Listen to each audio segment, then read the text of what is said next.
എവിടെ? ഇതാ നോക്ക്.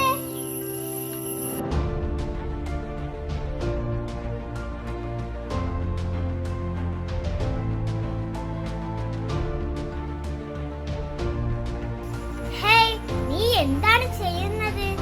അതിന് വേദനിച്ചിട്ടുണ്ടാവും. ഞാൻ ഉമ്മാനോട് പറഞ്ഞു കൊടുക്കും.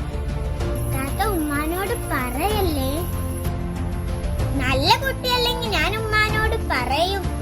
മോളെ, നിന്നെ ആരെങ്കിലും കല്ലെടുത്തിട്ടെറിഞ്ഞാ നിനക്കും വേദനിക്കില്ലേ? അതുപോലെ അതിനും വേദനിച്ചിട്ടുണ്ടാവും.